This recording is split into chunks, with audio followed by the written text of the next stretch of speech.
Díoglaoibh, Céad Míle Fáilte Romh an Seoin you. Vincent English is anam dom, O Enid Odrachta Achill. Hello and welcome here today. My name is Vincent English from the Achill Heritage Centre.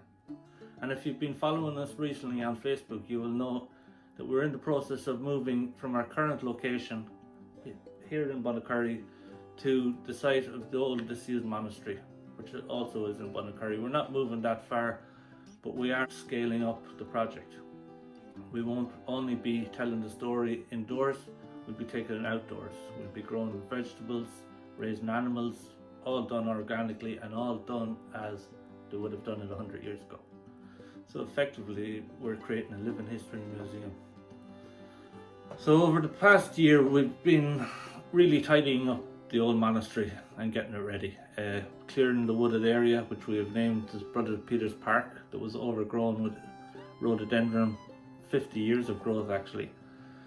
And anyone that knows rhododendron knows it's an invasive plant. It kills everything in its path and it destroys trees, topples over trees. It makes the ground so soft that nothing else can grow in it, only the rhododendron. And we spent the last 12 months on that, clearing it, and to get it back to a stage where the park can be utilised as a picnic area.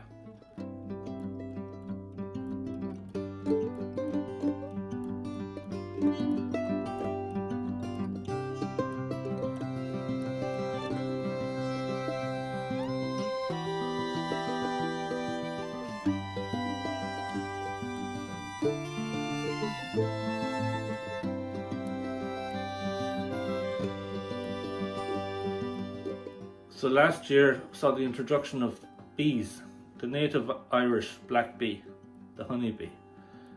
Currently we have 2 hives and we'll do more videos on those later. But last year we had a fantastic crop of Achill heather honey.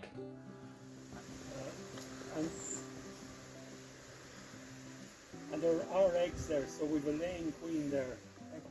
And more recently we had the opportunity to acquire hens. We've got 3 varieties, the Barnvelder, a Brahma and a hybrid. And that was my introduction into keeping hens. And I quickly learned that rather than having all different varieties, I wanted to have purebreds. So I acquired 4 Rhode Island Reds as pullets, which I've only recently started laying in the last couple of days. And I've made a contact with a guy in Longford. If you want to check him out on Instagram, the name is Elvase Farm, and he is passionate about raising purebred hens. And I'll put a link up in the comments for his Instagram. So he sent us these eggs professionally packed. We have 6 Swedish flower and 6 copper barons. So the incubator I chose to go with is the Brinsea EcoMax 2.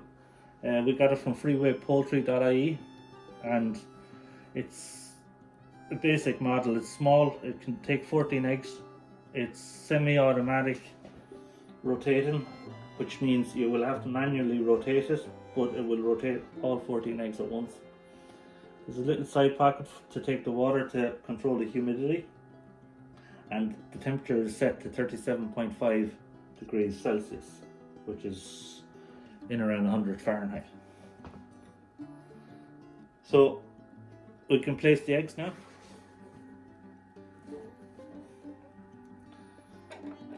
This incubator has a center well for the water to control the humidity, and they say that to fill the first half until the 18th day, and then you fill both sides. You turn the eggs then 3 times a day, morning, midday and evening. And from what I can gather on research, that you'll never have 100% hatch rate. So from these 14 eggs, maybe 9, 10 might hatch. But from those 10 that do hatch, you're not going to get all hens, you're going to get some roosters. So you're talking maybe 50-50, so you're going to have to expect you're going to have some roosters. And that's it now we'll check back in on day 2, check the humidity, check the temperature, and on day 2 you start rotating them 3 times a day. Good morning folks, here we are on the 2nd day. And the turning process is as simple as this. You just turn the handle here on the Brinsea Maxi 2 Eco, and it's turning all 14 eggs. So you keep going around nice slowly and gently until the O is fully turned up, and that's it. As easy as that. So we do that 3 times a day now, and the next process will be on the 7th day, when we do what is called candling. So we can hold the egg up in a dark room with a bright light under it, and you can clearly see then if you have an embryo formed in the shell.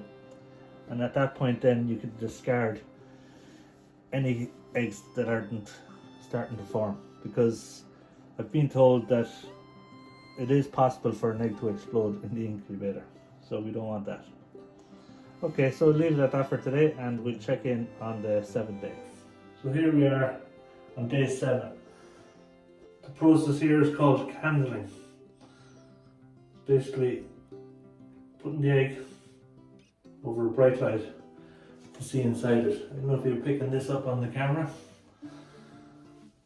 but you're supposed to be able to see an air pocket, which we see there. Can't see any embryo. These are marron eggs and they're chocolate brown, so they're pretty difficult to see through. There's definitely something there. You can see the air bubble, but I'm not seeing any embryo, so we'll put that back in the incubator and we'll test it again tomorrow. Here's another marron. Got the air pocket. Oh yeah, we got an embryo forming there. You can see that little dark spot.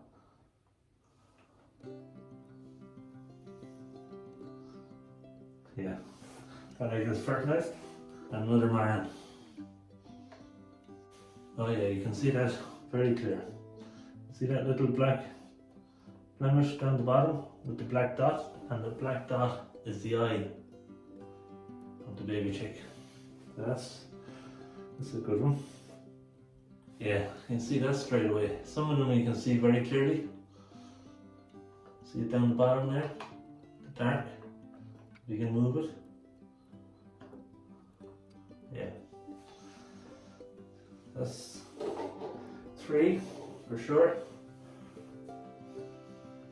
Oh yeah, right there. Halfway up.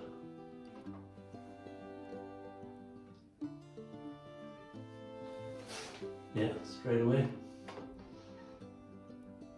See it? Halfway up again. Same with the space. So that's 5 definite marrons. 1 maybe. I'll check the maybe again tomorrow. And this is one of my own I just put in as it's from the hybrid hen. Oh yeah, very clear there. Very distinct. You got the air pocket down the bottom, where they get their oxygen from, and then they're feeding on the yolk of the egg. This is the Swedish flower. Oh yeah, same position. Here's another Swedish flower. There's definitely no activity in here. When they can light up like a light bulb, you know there's nothing in there. Dark blemish around the top is the yolk. So this egg was never fertilized because there's no veining. So here we are now on day 18. I've done some candling since day 7, and that marron is still a grey area. All the indications are there that there's life in the egg, but I still can't see a chick. So I've left it in the incubator. And 2 of our Swedish flowers have never really developed since day 7, so I've removed them also. So now we're down to 6 marrons, 1 Swedish flower, and my own hybrid. So today we pretty much go into lockdown, and we all know what that's about. I remove the turning table and place the base in for hatching, and I'll show you now how we do that. We just remove the cover. gently.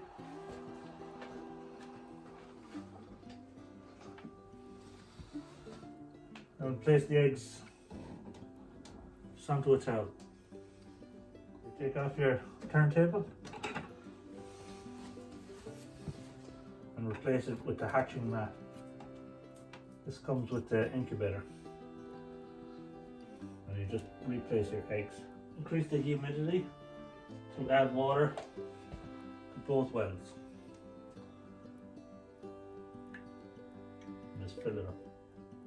And keep that topped up then for the next 3 days. But you can top it up from the external port. They say you're not to lift the cover now until the chicks hatch.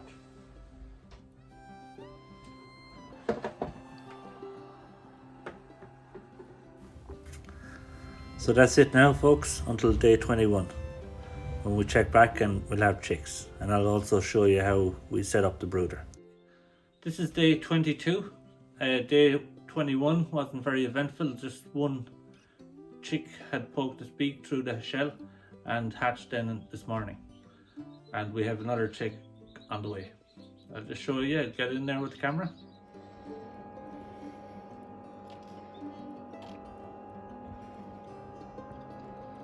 Welcome to the world, little chick.